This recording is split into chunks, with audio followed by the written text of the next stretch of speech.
Pemirsa, Kementerian Pertanian berjanji akan menjaga stabilitas dan ketahanan pangan dalam 2 tahun ke depan, di mana Kementan akan mengoptimalkan adanya lumbung pangan nasional yang telah dicanangkan oleh pemerintah. Menteri Pertanian Syahrul Yassin Limpo memastikan terus akan menjaga stok bahan pangan agar aman hingga 2 tahun ke depan dengan memanfaatkan adanya program lumbung pangan nasional di setiap daerah.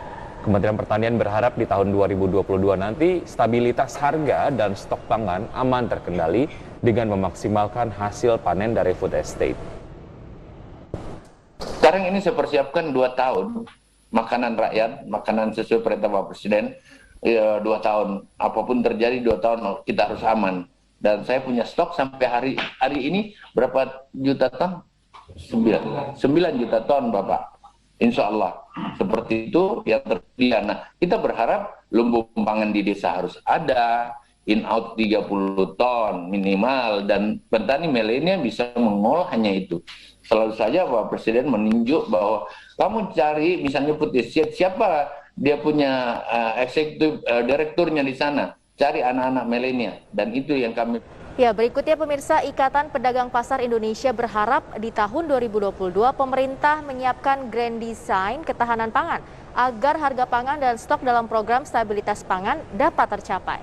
Kenaikan harga pangan dan juga stok bahan pangan harus diupayakan pemerintah dengan langkah stabilitas yang akomodatif, di mana Ketua Umum IKAPI Abdullah Mansuri melihat bahan pangan pokok akan menjadi sentral peningkatan daya beli masyarakat. Untuk itu IKAPI meminta pemerintah untuk segera membuat grand design stabilitas harga dan stok pangan nasional untuk menjaga laju konsumsi di tahun 2022 mendatang.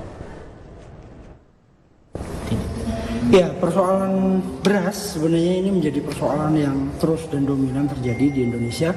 Kita berharap agar pemerintah mampu memetakan wilayah produksi, mampu mempersiapkan berapa sesungguhnya kebutuhan nasional kita, kebutuhan beras kita, sehingga Bulog bisa menyerapnya dan bisa mengukur sejauh mana serapannya, sejauh mana penguatan terhadap petani, sehingga harga relatif stabil. Dan yang paling penting adalah dengan situasi cuaca seperti ini, kita berharap agar pemerintah lebih menyiapkan grand design pangan sehingga ke depan tidak terjadi persoalan-persoalan seperti kekurangan stok atau tinggi harga. Sementara itu, ketersediaan stok hingga 1,2 juta ton dinilai Center for Indonesia Strategic Actions sebagai apresiasi kinerja Bulog dan kementerian terkait dalam menjaga stabilitas harga beras dan ketersediaan beras. Ya, pengamat ekonomi dan politik ini sepakat dengan Bulog agar pemerintah tidak melakukan impor beras lagi. Pemerintah terus diminta untuk menjaga stabilitas harga bahan pokok lainnya yang saat ini melonjak drastis.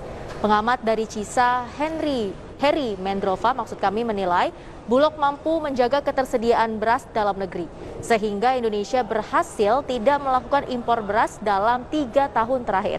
Namun di sisi lain, Heri mendesak pemerintah juga mengendalikan harga bahan pokok lainnya seperti minyak goreng dan telur yang sedang melonjak di saat momentum Natal dan Tahun Baru.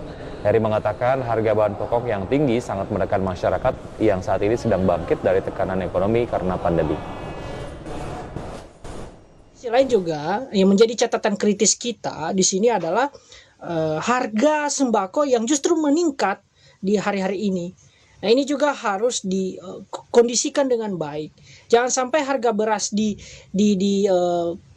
distabilkan, tetapi ada aspek-aspek atau elemen-elemen penting lainnya, karena jelas bahwa sembako ini tidak hanya berbicara beras, tetapi juga berbicara beberapa bahan pokok lainnya seperti telur, minyak, dan beragam bahan pokok yang memang menjadi kebutuhan masyarakat.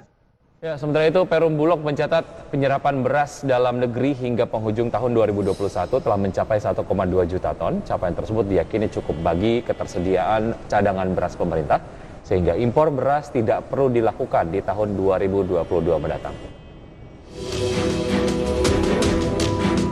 Hingga penghujung tahun 2021, Perum Bulog telah menyerap beras tani mencapai 1,2 juta ton. Direktur Utama Perum Bulog Budi Waseso menjelaskan realisasi pengadaan beras tersebut merupakan pencapaian yang lebih tinggi dibandingkan 3 tahun sebelumnya.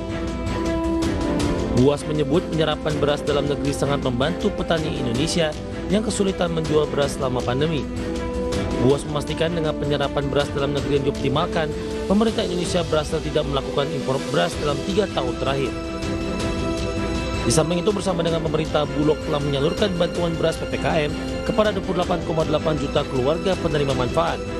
Selain itu, Bulog menggelontorkan beras Fortifit untuk 2.150 balita di 7 provinsi untuk menurunkan prevalensi stunting dan penyaluran beras tanggap darurat bencana nasional sebanyak 8.500 ton sepanjang 2021. Bulog khususnya untuk CBP sampai hari ini juga tidak melakukan impor. Bagaimana prediksi ke depan? Ya, tentunya untuk 2021 ya, dengan kita melaksanakan penyerapan dalam negeri ya, di mana waktu virus Covid ini petani susah menjual dan daya kemampuan beli masyarakat menurun ya, karena ada PPKM dan yang lain-lainnya, tapi kita bisa menyerap produksi dalam negeri. Artinya di sini dalam satu sisi kita menolong petani dari produksinya, di sisi lain kita bisa menyalurkan kebutuhan-kebutuhan daripada masyarakat atau konsumen, termasuk adalah penyaluran kebutuhan-kebutuhan KPSH. Ya, jadi kenapa hari ini sampai hari ini ya harga beras stabil, karena kita terus melakukan langkah-langkah untuk stabilisasi harga dan ketersediaan. Di sisi lain, Bulog menargetkan tahun 2022 ke depan, stok cadangan beras pemerintah atau CBP akan melebihi 1,2 juta ton. Penyerapannya banyak akan menjaga stabilitas harga beras di pasar dan menahan harga beras di petani tidak anjlok. Dari Jakarta, Rizka Ayu, Irfan Hadiansyah, Adex Channel.